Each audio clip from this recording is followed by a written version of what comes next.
Health talks.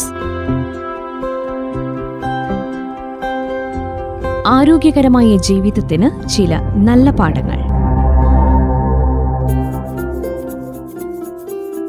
Health talks.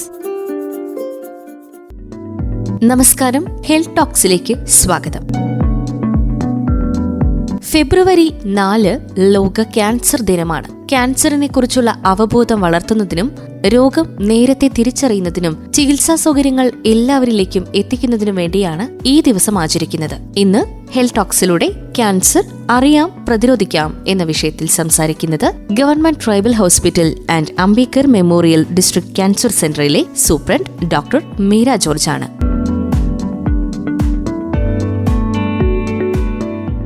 നമസ്കാരം doctor, radio മാറ്റുലിയിലേക്ക് സ്വാഗതം. നമസ്കാരം. ഫെബ്രുവരി 4 ലോക ക്യാൻസർ ദിനമായിട്ട് ആചരിക്കുകയാണല്ലോ. എന്താണ് ഈ ഒരു ദിനം കൊണ്ട് ഉദ്ദേശിക്കുന്നത്? എല്ലാവർക്കും അറിയാവുന്നതുപോലെ എല്ലാ വർഷവും ഫെബ്രുവരി 4 ലോക ക്യാൻസർ ദിനമായിട്ട് ആചരിക്കുന്നു. ഈ വർഷത്തെ പ്രമേയം എന്നത് യുണൈറ്റഡ് ബൈ യുണീക്ക് എന്നതാണ്. അതായത് ഓരോ ക്യാൻസർ രോഗിയും ആ രോഗിയുടെ അനുഭവങ്ങളും അല്ലെങ്കിൽ രോഗവും യാത്രകളും എല്ലാം, അതായത് ചികിത്സാ രീതികളും എല്ലാം വ്യത്യസ്തമാണ്, അതായത് യുണീക്കാണ്.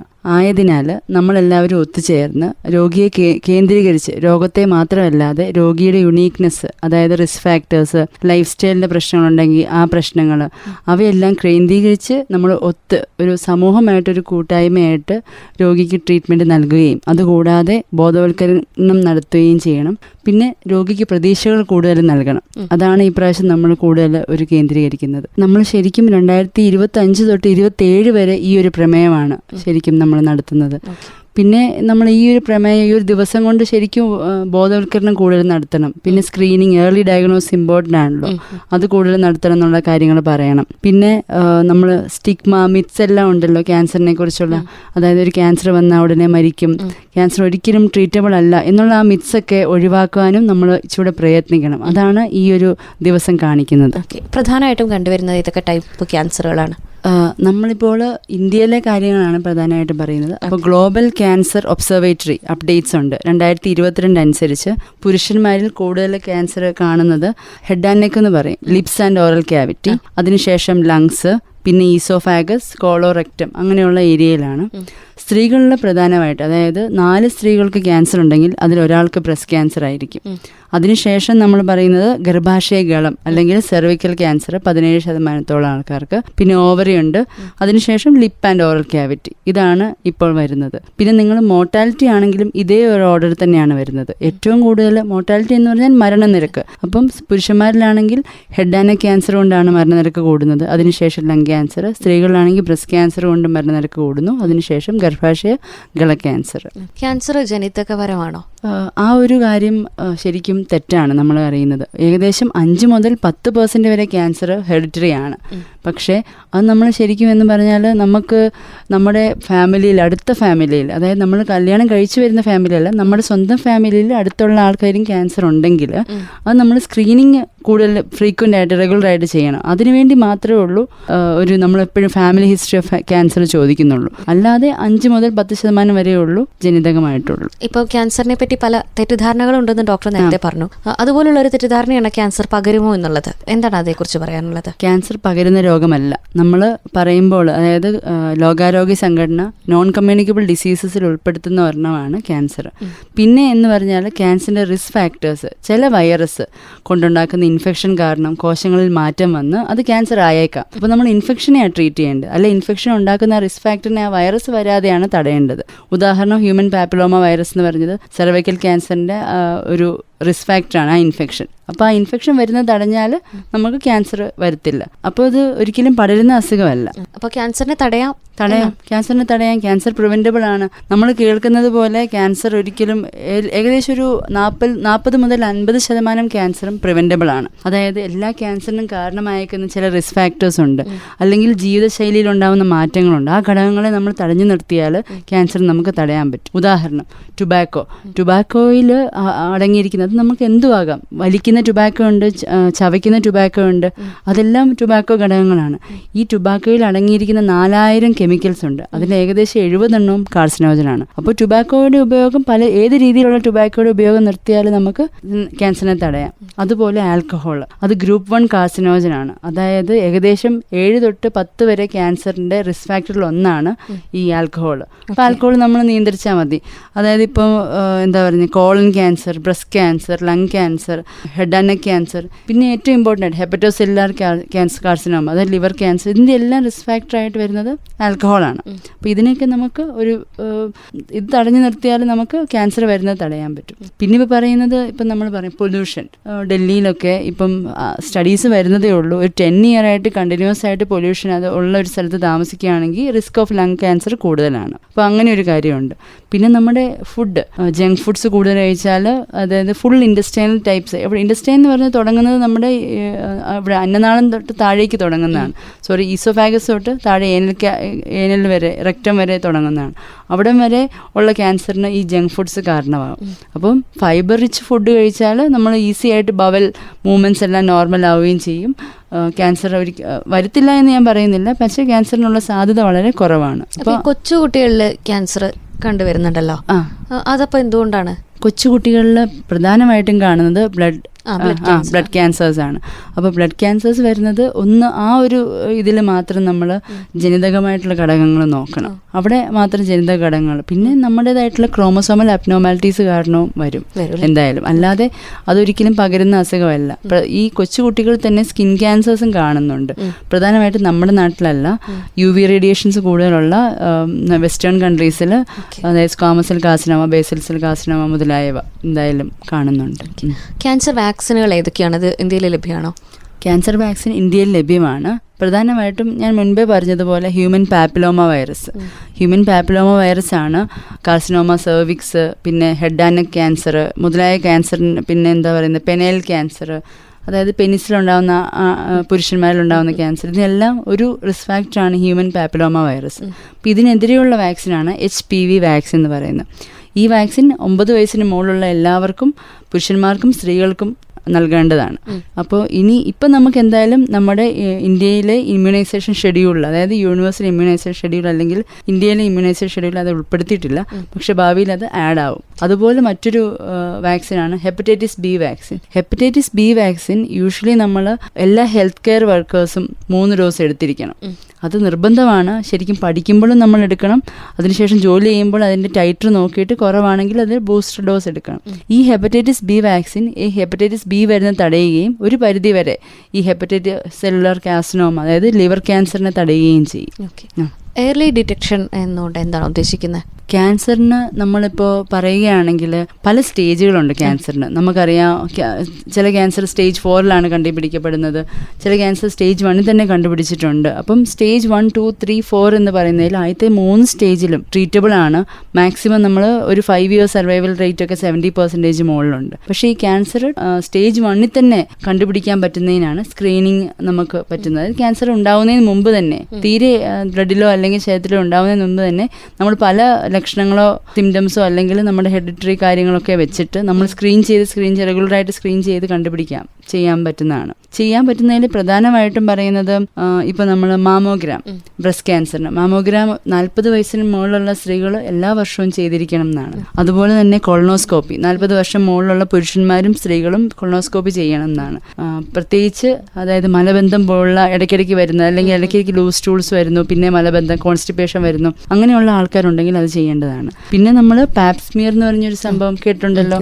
റീസെന്റ് നമ്മൾ ആരോഗ്യ ആനന്ദം എന്ന് പറഞ്ഞ് കഴിഞ്ഞ വർഷം നമ്മൾ നമ്മൾ തുടങ്ങിയ കാര്യമാണ്. ആ സമയത്ത് അത് പാപ്സ്മിയറും ശരിക്കും 21 വർഷം കഴിഞ്ഞ് സെക്ഷലി ആക്റ്റീവായിട്ടുള്ള എല്ലാ സ്ത്രീകളും വർഷത്തിലോ അല്ലെങ്കിൽ 3 വർഷത്തിലോ ഒരിക്കൽ ചെയ്യേണ്ടതാണ്. ഇത് നമ്മൾ ചിലപ്പോൾ നമ്മൾ ആദ്യത്തെ വർഷം ചെയ്യുമ്പോൾ നമുക്കൊരു ഇൻഫെക്ഷൻ സാധ്യത അതിനകത്തുണ്ടെങ്കിൽ ആ ഇൻഫെക്ഷനെ കംപ്ലീറ്റ് ട്രീറ്റ് ചെയ്ത് അടുത്തൊരു 6 മാസത്തിനുള്ളിൽ റിപ്പീറ്റ് ആയിട്ട് പാപ്സ്മിയർ ചെയ്യുമ്പോൾ നമുക്ക് കാര്യങ്ങൾ മനസ്സിലാവുന്നതാണ്. ഇപ്പം മാമോഗ്രാം ഒക്കെ ചെയ്താൽ ബ്രസ്റ്റ് ക്യാൻസർ വരാൻ സാധ്യതയുണ്ടെങ്കിൽ 10 വർഷം മുൻപേ നമുക്ക് അറിയാൻ കഴിയും എന്ന് പറയുന്നത് ശരിയാണോ? മാമോഗ്രാം എന്ന് പറഞ്ഞാൽ മോസ്റ്റ് സെൻസിറ്റീവ് ആയിട്ടുള്ള ഒരു സ്ക്രീനിങ് ടെസ്റ്റ് ആണ്. അറിയാൻ സാധിക്കും ചെറിയ, അതായത് ബ്രസ്റ്റ് അൾട്രാസൗണ്ട് പോലും കണ്ടുപിടിക്കാവുന്നതിനേക്കാളും ചെറിയ സാധനങ്ങൾ മാമോഗ്രാം ചെയ്യും. പക്ഷേ ഈ 10 വർഷം മുന്നേ എന്ന് പറയുന്നത് അത് റെഗുലറായിട്ട് സ്ക്രീൻ ചെയ്യുന്നവരിലാണ്. അത് മിനിമം 3 ഇയേഴ്സിലൊന്നാണ്. പക്ഷെ ശരിക്കും നമ്മൾ ഒത്തിരി ഹിസ്റ്ററി ഉണ്ടെങ്കിൽ, അല്ലെങ്കിൽ ചിലപ്പോൾ പോസ്റ്റ് മെനോപോസൽ വുമൺ ആണെങ്കിൽ എല്ലാ വർഷവും മാമോഗ്രാം ചെയ്യേണ്ടതാണ്. പിന്നെ കുറേ ബ്ലഡ് ടെസ്റ്റുകൾ ഇങ്ങനെ പറയുന്നുണ്ട്, CA-125, CEA, prostate specific antigen, അങ്ങനെയൊക്കെ പറയുന്നത് ശരിക്കും CA-125 ആണ് ഓവറിയൻ ക്യാൻസർ ഡിറ്റക്ട് ചെയ്യാൻ ട്യൂമർ മാർക്കർ എന്ന് പറയും. Prostate specific antigen, prostate cancer, അതായത് പുരുഷന്മാരുണ്ടാകുന്ന ക്യാൻസർ ഡിറ്റക്ട് ചെയ്യാനെന്ന് പറയും. പക്ഷേ ചിലപ്പോൾ അതിൻ്റെ ആ ഹൈ വാല്യൂ എന്ന് പറയുന്നത് അതിൽ എന്തെങ്കിലും ഒരു ചെറിയ ഇൻഫെക്ഷൻ വന്നാലും അത് കൂടും. അപ്പോൾ അത് ശരിക്കും സെൻസിറ്റീവ് ആണ്, പക്ഷെ സ്പെസിഫിക് അല്ല. ക്യാൻസർ ഉണ്ടോ ഇല്ലയോ എന്ന് പറയാൻ പറ്റുകയില്ല, എന്തോ അവിടെ ഒരു പ്രശ്നമുണ്ട്. ചിലപ്പം ഇൻഫെക്ഷൻ ആവാം, അല്ലെങ്കിൽ അത് ക്യാൻസറിന് സാധ്യതയുണ്ടാവും. ഇപ്പോൾ ഒരു പുതിയ ഒരെണ്ണം വന്നിട്ടുണ്ട്, ലിക്വിഡ് ബയോപ്സി എന്ന് പറഞ്ഞത്. ലിക്വിഡ് ബയോപ്സി നമ്മൾ ബ്ലഡിൽ നിന്നാണ് നോക്കുന്നത്. അത് പുതിയൊരു സർക്കുലേറ്റിംഗ് ട്യൂമർ മാർക്കേഴ്സിനെ നോക്കുന്നതാണ്. അത് നെക്സ്റ്റ് ജനറേഷൻ സീക്വൻസിങ് വഴിയാണ് നമ്മൾ ജനറ്റിക് ചേഞ്ചസ് ഒക്കെ വെച്ച് കണ്ടുപിടിക്കുന്നതാണ്. ഏകദേശം 30 തൊട്ട് 40ഓളം ടൈപ്പ് ഓഫ് ക്യാൻസേഴ്സ് ഇപ്പോൾ കണ്ടുപിടിച്ചിട്ടുണ്ട്. നമ്മുടെ നാട്ടിൽ ചെയ്തു തുടങ്ങുന്നതേ ഉള്ളൂ. അത് മേജർ ഹോസ്പിറ്റൽസിലൊക്കെ ചെയ്തിട്ടുണ്ട്, ഇങ്ങോട്ട് വന്നിട്ടില്ല. പക്ഷേ ഇപ്പോഴും നമ്മൾ ആശ്രയിക്കുന്നത് ഞാൻ ഈ പറഞ്ഞ ട്യൂമർ മാർക്കേഴ്സിനെയാണ്. അത് ട്യൂമർ മാർക്കേഴ്സ് നമുക്കിപ്പോൾ ചിലർ വരുന്നുണ്ടല്ലോ, മൂത്ര തടസ്സമായിട്ട് വരാം, പ്രോസ്റ്റേറ്റ്, അത് ചിലപ്പം ബിനൈൻ പ്രോസ്റ്റാറ്റിക് ഹൈപ്പർട്രോഫി ആയിരിക്കാം.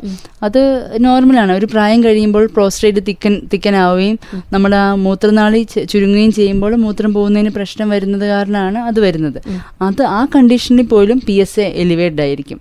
പക്ഷെ എപ്പോഴാണ് വില്ലനാവുന്നതെന്ന് വെച്ചാൽ നമ്മൾ അതിനുള്ള ട്രീറ്റ്മെൻറ്റ് നടത്തിയിട്ടും ഈ PSAയുടെ വാല്യൂ കുറഞ്ഞില്ലെങ്കിൽ നമുക്ക് മനസ്സിലാവും there is A chance for prostate cancer. അങ്ങനെ നമുക്ക് സ്പെസിഫിക് ട്യൂമർ മാർക്കേഴ്സ് ഉണ്ട്. ഇപ്പം നമ്മൾ ഏത് സ്റ്റേജിൽ ക്യാൻസർ തിരിച്ചറിഞ്ഞാൽ നമുക്കത് പൂർണ്ണമായി ഭേദമാക്കാൻ സാധിക്കും? സ്റ്റേജ് 1, 2, 3 ഈ 3 സ്റ്റേജിലും തിരിച്ചറിഞ്ഞാൽ സ്റ്റേജ് 4ലേക്ക് വരുമ്പോൾ മെറ്റാസ്റ്റാസിസ് എന്ന് പറഞ്ഞൊരു കണ്ടീഷനും കൂടെ വരും. അതായത് ഇപ്പോൾ എനിക്ക് ബ്രസ്റ്റിലാണ് ക്യാൻസർ എങ്കിൽ സ്റ്റേജ് 3 വരെ അത് ബ്രസ്റ്റിൽ അടങ്ങിയിരിക്കും.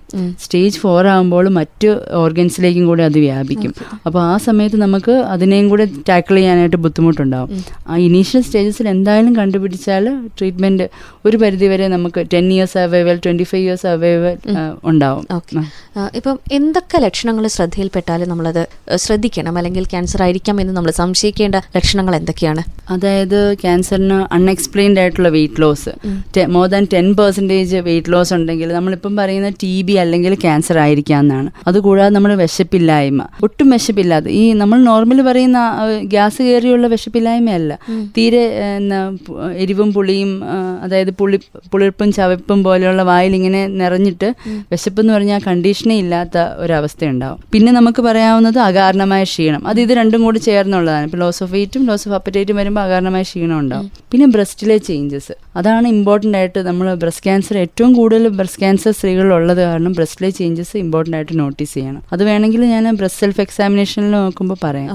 അതുകൂടാതെ നമ്മുടെ ശരീരത്തിലുണ്ടാകുന്ന മറുകുകൾ അല്ലെങ്കിൽ എന്തെങ്കിലും പാടുകൾ വലിപ്പം വയ്ക്കുകയോ അല്ലെങ്കിൽ മറുകുകൾ കളർ ചേഞ്ച് ഉണ്ടാവുകയോ അതിൽ നിന്ന് ബ്ലീഡിങ് ഉണ്ടാവുകയോ ചെയ്യുവാണെങ്കിൽ അത് ശ്രദ്ധിക്കണം.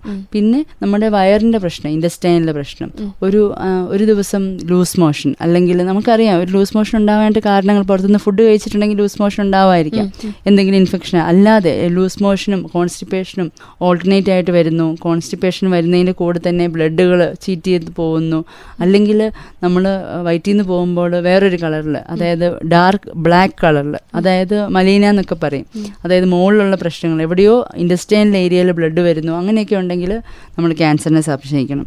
പിന്നെ വിട്ടുമാറാത്ത ചുമ, അത് നമ്മൾ പറയുമല്ലോ ലങ് ക്യാൻസർ.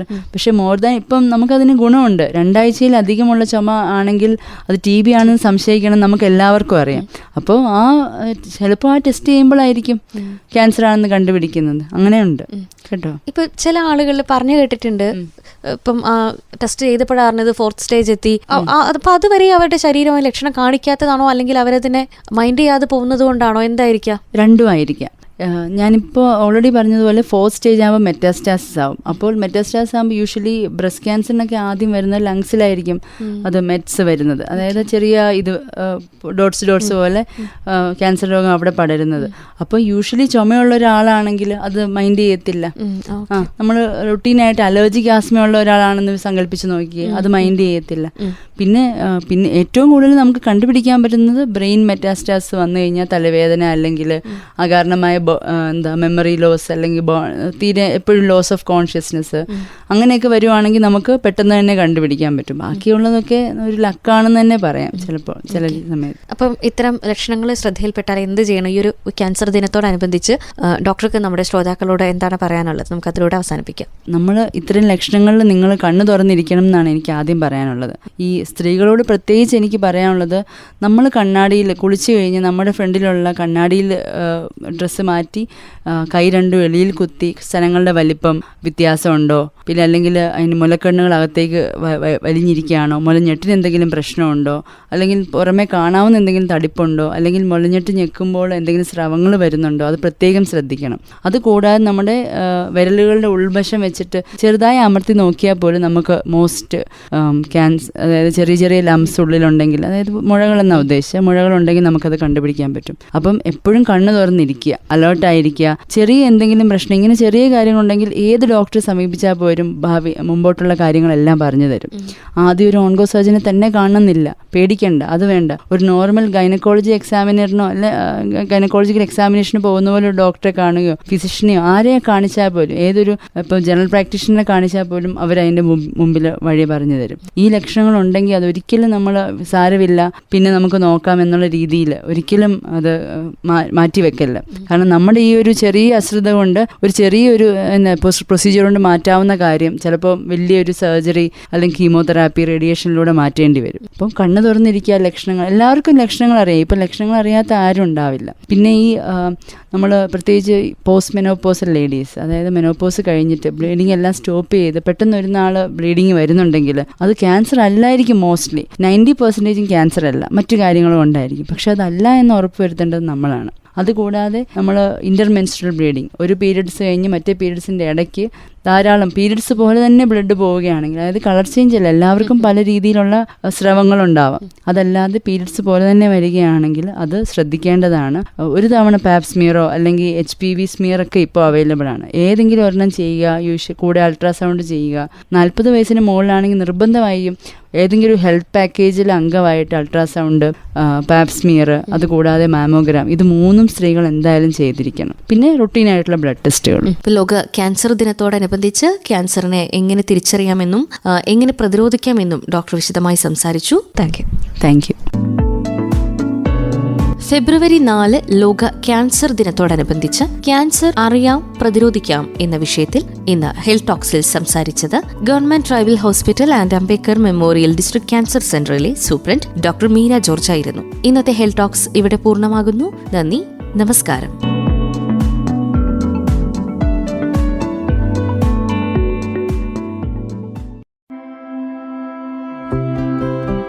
ഹെൽത്ത് ടോക്സ്, ആരോഗ്യകരമായ ജീവിതത്തിന് ചില നല്ല പാഠങ്ങൾ. Health talks.